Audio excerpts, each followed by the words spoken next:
दोस्तों, आज की कहानी है प्यार में धोखा। कहानी पसंद आए तो वीडियो को लाइक और सब्सक्राइब जरूर करना। गजब का आकर्षण था उस अजनबी महिला के चेहरे पर। उससे हुई छोटी सी मुलाकात के बाद दोबारा मिलने की चाह उसे तड़पाने लगी थी। लेकिन यह एक तरफा चाह क्या मृग मरीचिका जैसी नहीं थी। बस स्टॉप तक पहुँचते पहुँचते मेरा सारा शरीर पसीने से तरबतर हो गया था। पैंट की जेब से रुमाल निकालकर गर्दन के पीछे आया, पसीना पोंछा, फिर अपना ब्रीफकेस बेंच पर रखकर इधर उधर देखने लगा। ऊपर बस नंबर लिखे थे। मुझे किसी भी नंबर के बारे में कोई जानकारी नहीं थी, फिर भी अनमने भाव से कोई जाना पहचाना सा नंबर ढूंढने लगा। 26-212-50। पता नहीं कौन सी बस मेरे ऑफिस के आसपास उतार दे। तभी अचानक वहां आई एक महिला से कुछ पूछना चाहा। स्लीवलेस ब्लाउज और पीली प्रिंटेड साड़ी में लिपटी वह महिला बहुत ही तटस्थ भाव से काला चश्मा लगाए और एक ओर खड़ी हो गई। महिला के सिवा और कोई भी था नहीं। संकुचाते हुए मैंने पूछा, सेक्टर 40 के लिए यहाँ से कोई बस जाएगी क्या? 827 का संक्षिप्त सा उत्तर था। क्या आप भी उस तरफ जा रही हैं? मैंने पूछा। हालांकि मुझे उस अनजान महिला से इस तरह कुछ पूछना तो नहीं चाहिए था, परंतु देर तक कोई बस न आती दिखाई दी तो चुप्पी तोड़ने के लिए पूछ ही बैठा था। जी, उसने फिर संक्षिप्त उत्तर दिया। आधा घंटा और खड़े रहने के बाद भी कोई बस नहीं आई। 10 बजने वाले थे। देर से ऑफिस पहुंचूंगा तो कैसे चलेगा? एकदम सुनसान था बस स्टॉप। क्या सचमुच यहाँ से बसें जाती हैं? मैंने मुस्कुरा कर कहा। हालांकि मैंने कुछ उत्तर सुनने के लिए नहीं कहा था, मगर फिर भी उस महिला ने कहा, आज शायद बस लेट हो गई हो। बस का इंतजार करना मेरी मजबूरी बन चुका था। आसपास कहीं ऑटो या रिक्शा होता तो शायद एक क्षण के लिए भी न सोचता। तभी वही बस पहले आई जिसका इंतजार करता था। मुझे 3 महीने हो गए थे इस छोटे से शहर में। बस स्टॉप से थोड़ी ही दूर मेरा फ्लैट था। स्कूटर अचानक स्टार्ट न होने के कारण आज पहली बार बस में जाना पड़ा। बस स्टॉप पर भी पूछते पूछते पहुंच गया था। स्टेट बैंक की नौकरी में मेरा यह पहला अवसर ही था जब इस छोटे से शहर में जो कस्बा ज़्यादा था रहना पड़ा। बच्चों की पढ़ाई की मजबूरी न होती तो शायद उन्हें भी यहीं ले आता, और पत्नी का बच्चों के साथ रहना तो तय ही था। बड़ी लड़की को 10वीं की परीक्षा देनी थी और शहरों की अपेक्षा यहाँ इतनी सुविधा भी नहीं थी। 2 कमरों का छोटा सा फ्लैट बैंक की तरफ से ही मिला हुआ था। पिछले मैनेजर की भी यही मजबूरी थी। उसे भी इस फ्लैट में 3 वर्ष तक इसी तरह रहना पड़ा था। चेक पास करते करते उस दिन अचानक कैबिन के दरवाजे की चरमराहट और खनखाती सी आवाज़ ने सारा ध्यान तोड़ दिया।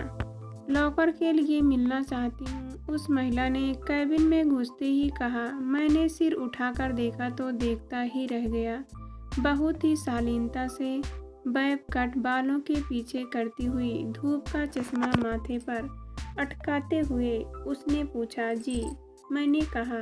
कोई और होता तो ऊंचे स्वर में 1-2 बातें करके अपने मैनेजर होने का एहसास जरूर कराता कि देखते नहीं मैं काम कर रहा हूँ, परंतु कुछ कहते ना बना। मैंने एक बार फिर भरपूर नज़रों से उसे देखा और उसे सामने वाली कुर्सी पर बैठने को इशारा किया।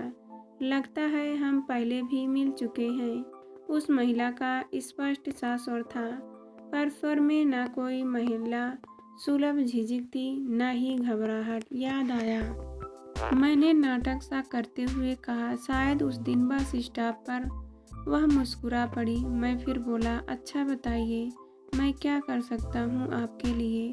मैंने सीधे सीधे बिना समय गंवाए पूछा। लॉकर लेना चाहती हूँ इस बैंक में। कोई उपलब्ध हो तो आपका खाता है? क्या? यहाँ मैंने उत्सुकता से पूछा। जी हाँ, पिछले 5 साल से हर बार लॉकर के लिए प्रार्थना पत्र देती हूँ, परंतु कोई फायदा नहीं हुआ। एफडी करने को भी तैयार हूँ। क्या करती हूँ आप? मैंने पूछा। टीचर हूँ, यहीं पास के स्कूल में। मुझे लगा इसे टालना ठीक नहीं। मैंने उसे एप्लीकेशन फॉर्म के साथ कुछ आवश्यक पेपर पूरे करके कल लाने को कहा। उस साधारण सी दिखने वाली महिला ने अपने साधारण स्वभाव से ऐसी अमिट छाप छोड़ दी थी कि मैं प्रभावित हुए बिना ही रह सका। इस छोटी सी पहली मुलाकात से हम दोनों चिर परिचित की तरह विदा हुए।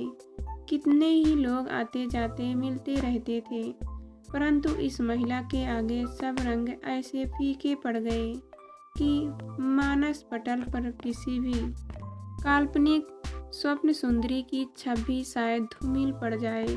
दूसरे दिन ही मैंने उसे लॉकर उपलब्ध कराने की जैसे ठान ही ली और सारी औपचारिकताएं पूरी कर ली।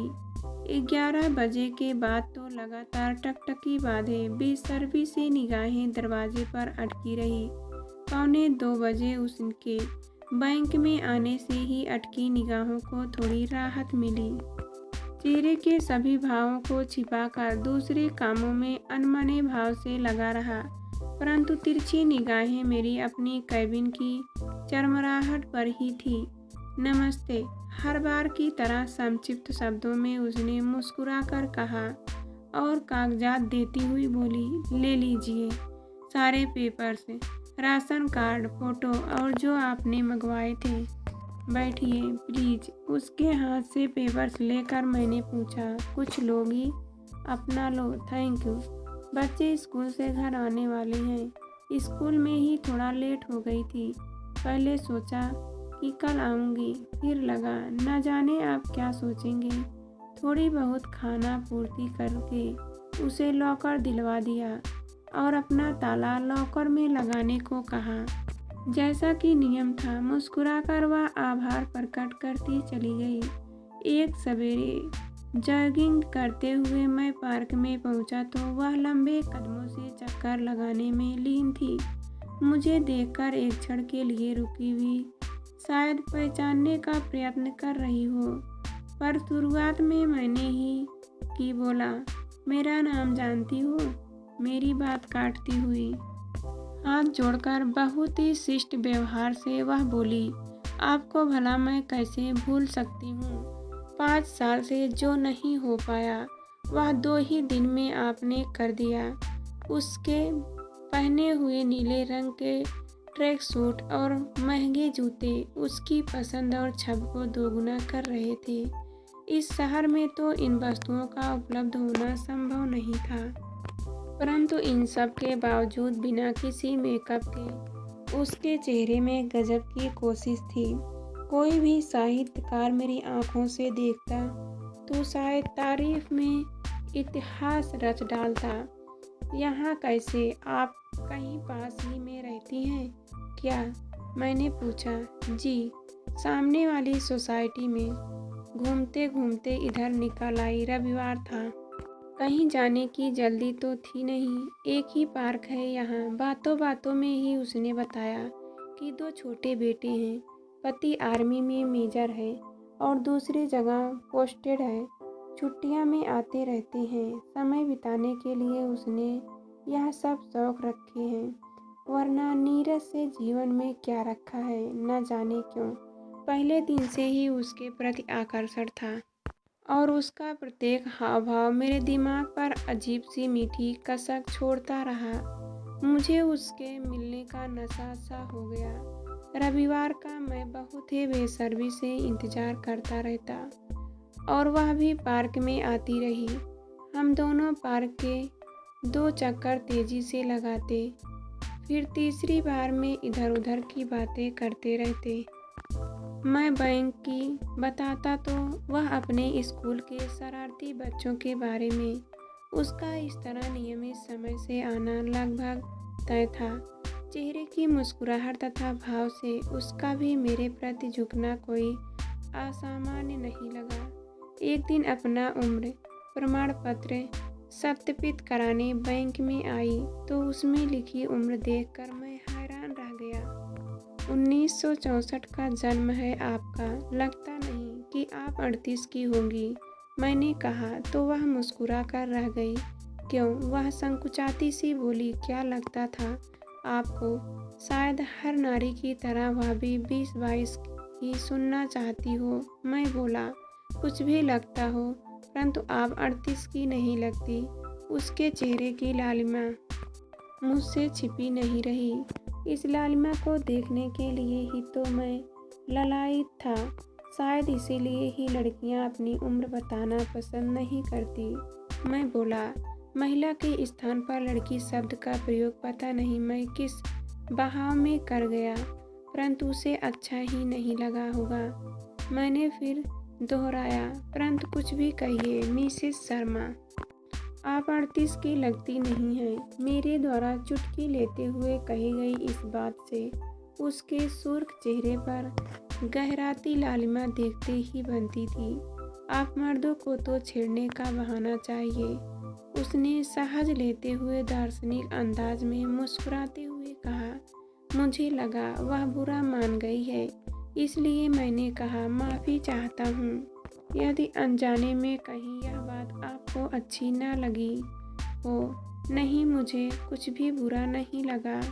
आपको जो ठीक लगा आपने कह दिया, मेरे सामने कहकर स्पष्टवादिता का परिचय दिया, पर पीछे से कहती तो मैं क्या कह सकती थी।